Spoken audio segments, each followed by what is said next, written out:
Ya Nabi salam alaika, Ya Rasul salam alaika. Bismillahirrahmanirrahim. Assalamualaikum warahmatullahi wabarakatuh. Allahumma shalli wa sallim wa barik wa azim ala habibina wa syafina wa qurrata ayunina Sayyidina Muhammad wa ala ali Sayyidina Muhammad. Ada orang bertanya, "Bang, banyak banget amalan, saya bingung. Ada amalan surat Al-Waqiah, ada amalan membaca surat Yasin, ada amalan tahajud tiap malam, ada amalan salat duha, ada amalan membaca Asmaul Husna, ya Allah, ya Wahhab, ya Rajak. Lalu ada amalan macam-macam sholawat. Ini mana yang saya amal ini banyak banget. Ya, sesanggupnya aja, senyamannya aja. Tapi kalau yang bisa digabung, gabungkan. Misalnya kita sholat tahajud, lalu kita berdoa, kita baca sholat Yasin, kita baca surat Al-Waqiah, itu kan bisa digabung bareng-bareng. Yang penting kan bisa tercakup semuanya. Kita mula-mula sholat duha, sholat tahajud. Mula-mula sholat tahajud, habis sholat tahajud kita bersolawat. Habis solawat kita baca Yasin. Lalu kita bersolawat lagi, lalu kita baca surat Al-Waqiah, lalu kita bersolawat lagi. Lalu diantara itu semua kita berdoa. Nah, kan enak begitu. Kalau kita tahajud kan disarankan 2 rakaat dulu. Saya Rasulullah yang ringan dulu. Kalau langsung 12 rakaat, orang ngantuk-ngantuk jadi males. Ya hari ini mau lagi semangat, besok 3 hari kemudian ada males, 12 rakaat capek. 2 rakaat dulu yang ringan. Ntar kalau mau nambah setelah itu silakan, gak apa-apa. Makanya Rasulullah mengajarkan 2 rakaat dulu yang ringan. Mudah-mudahan kita bisa ngerjainnya. Setelah itu habis sembahyang maghrib kita membaca surat Al-Waqiah, kita baca sholawat dulu.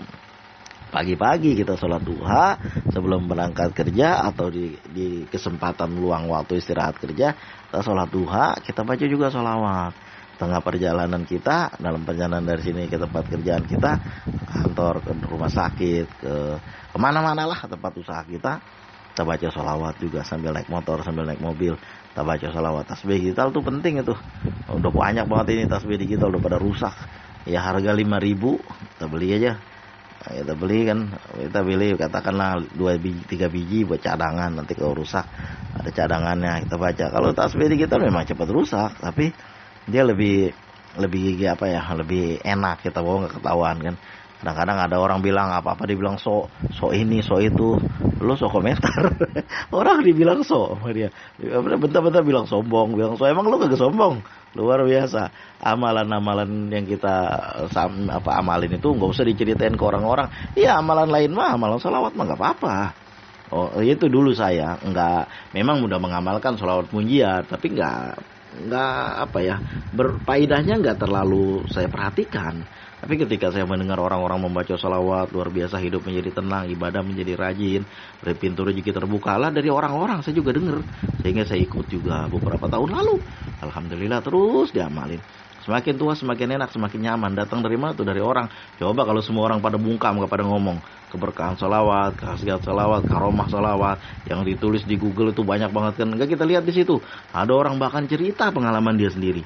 Dari saya susah banget, modal saya cuma sallallahu ala Muhammad, Allahumma sholli ala Sayyidina Muhammad wa ala ali Sayyidina Muhammad. Modal saya cuma itu doang, Bang. Saya bilang, sehingga menjadi lebih mulia, lebih makmur, lebih berkah, lebih sejahtera itu dengan membaca sholawat. Dengar dari orang lain, makanya saya ngikutin. Manusia kan begitu, harus disampaikan sama orang lain.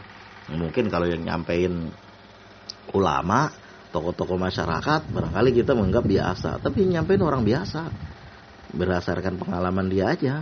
Dulu saya susah banget, saya diajarin sama Pak Yai untuk membaca sholawat, saya amalin, alhamdulillah, rezeki mudah, usaha gampang, pokoknya ada aja jalan, hidup menjadi tenang, ibadah menjadi enak. Nah tuh, jadiin saya jauh dari riba, nggak mau berbuat maksiat, nggak mau riba. Kenapa? Malu sama Rasulullah. Nah kita juga ngikutin begitu, kita coba-coba, benar juga, penting sekali disiarkan amal-amal sholawat. Ini namanya niat tergantung kita. Tetapi yang namanya amalan sholawat disampaikan dalam keadaan main-main, tidak hadir hati kita sekalipun, tetap ada suatu pertanyaan ketika, kalau nggak salah saya, orang bertanya, sahabat bertanya kepada Rasulullah, ya Rasulullah, apa amalan, apa pahala atau keberkahan atau pahala lah orang yang membaca sholawat.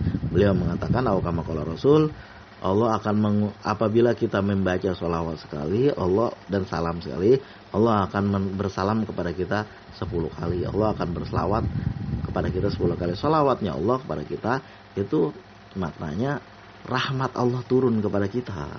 Allah akan memberikan 10 rahmat kepada kita. 1 aja udah alhamdulillah banget, udah menangani semua urusan. Tapi ini 10, sekali kita membaca salawat, sekali kita membaca salawat, Allah akan memberikan kepada kita rahmatnya 10 kali. Kita baca itu, kita ulang-ulang itu, alhamdulillah dari situ keberkahan hidup kita terbuka. Coba kalau dulu ditanya, dulu kita kan dulu nih, waktu saya masih muda juga saya ngerasain tuh segala macam amalan-amalan, bahasa-bahasa kawi, bahasa-bahasa kejawen itu saya baca amalan itu dan saya yakin itu masa salawat saya yakin.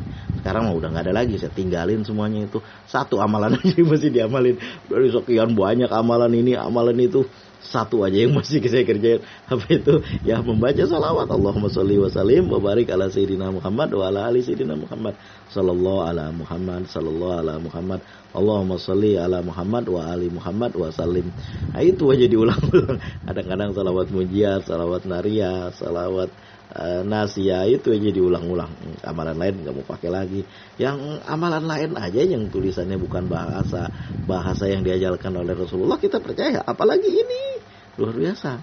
Kayaknya ribet kebanyakan. Udahlah ini aja saya baca. Yang penting kita kalau kita pegang sesuatu kita pegang terus. Satu hari ada satu sahabat Rasulullah, Abu Hurairah jaga. Ketika beliau jaga gudang Baitul Mal, lalu datanglah orang yang mau curi. Malam-malam dibilang, jangan mencuri, Pak, anak saya udah lapar, nggak ada makanan di rumah, tapi nggak boleh mencuri. Nanti saya nggak mau balik lagi kemari. Besoknya dia datang lagi, dia mencuri lagi. Lalu ketika paginya dilapor oleh Rasulullah, ya Abu Hurairah, apa yang terjadi dengan tamumu tadi malam? Ya Rasulullah, tadi malam ada orang datang, dia mau curi di tempat Baitul Mal. Udah saya larang, dia bilang besok nggak datang, ternyata dia datang lagi. Rasulullah bilang, kama qala Rasul, nanti malam dia datang lagi. Dia bilang, mesti benar nih, ditunggu sama Abu Hurairah, benar dia datang lagi. Itu ditangkap lah sama Abu Hurairah. Udah saya kasih kesempatan, akhirnya datang lagi, ngulang lagi. Ini nggak ampunin lagi, bawa ke hadapan Rasulullah. Dibilang jangan hadapkan saya. Dia bilang, kan saya kasih tahu amalan, apabila engkau baca amalan itu maka engkau selamat dari setan, dari godaan setan. Benar nggak itu? Habis itu dibacalah apa amalannya, itu ayat kursi. Kemudian setelah itu dia bertanya, pagi-pagi apa yang terjadi dengan tamumu tadi malam ya Abu Hurairah, ya Aba Hurairah? Beliau bertanya, ya Rasulullah, dia datang lagi seperti engkau bilang, benar dia datang lagi. Lalu dia saya mau tangkap, saya mau hadapkan ke hadapan engkau. Tapi dia bilang jangan hadapkan, nanti saya satu amalan engkau akan selamat dari setan. Itu ternyata ayat kursi ya Rasulullah. Ya betul, dia memang pembohong, tapi yang disampaikan tentang ayat kursi itu betul. Kama qala Rasul, beliau mengatakan begitu. Nah, untuk itu dia tidak bilang sholawat. Dia tidak bilang baca, tapi dikasih ayat Quran. Karena mungkin setan juga membaca ayat Quran, tapi dia tidak membaca sholawat. Nah itu udah banyak banget narasinya yang saya sampaikan tentang keberkahan membaca sholawat. Sehingga setan-setan nggak mau membaca sholawat. Setan itu kan dikisahkan iblis ya. Dikisahkan itu dulu dianya tuh ahli ibadah. Semua ibadah bertahun-tahun, dia berpuluh tahun dia beribadah. Sehingga derajatnya dinaikkan dari langit kedua, naik ke langit ketiga, terus meneruskan. Tapi dia nggak baca sholawat. Akhirnya dijungkar balik, jatuh. Nah kita ini jangan sampai begitu, membaca sholawat setiap hari. Mudah-mudahan amal-amal kita yang kita baca, kita amalkan, mudah-mudahan menjadi berkah. Sebagaimana yang disabdakan oleh Rasul, bahwa doa-doa tidak akan sampai ke hadirat Allah sebelum dibacakan sholawat. Dari kita membacakan sholawat, setiap perbuatan, amalan, dan pekerjaan kita yang berkaitan dengan ibadah, mudah-mudahan Allah terima ibadah kita. Jangan dikatakan membaca sholawat kok ingin urusan dunia. Ya urusan dunia diminta sama Allah, bukan minta sama lu. Lalu namanya meminta kepada Allah mesti dibacakan salawat. Sebagaimana Rasulullah bersabda, kama qala Rasul, wahai Arab, engkau kecepatan apabila engkau mau berdoa. Pertama, pujilah Allah. Kedua, bacalah salawat kepadaku, ucapkan salawat kepadaku. Lalu baru doamu. Nah seperti itu. Mudah-mudahan Allah memudahkan segala urusan kita, dan juga kita bisa terus beristiqomah salawat. Mungkin kemudahan-kemudahan, berkah-berkah yang kita dapat di dunia ini dari membaca salat itu mau bonusnya aja. Yang lebih banyak lagi insya Allah kita dapat dari Allah melalui syafaat Rasulullah di akhirat nanti. Usikum wa nafsi bi taqwallah, dengan berselawat hati kita insya Allah menjadi lebih tenang, menjadi lebih berkah. Hidup kita menjadi lebih berkah. Terima kasih atas segala perhatian, mohon maaf atas segala kekurangan. Usikum wa nafsi bi taqwallah. Assalamualaikum warahmatullahi wabarakatuh.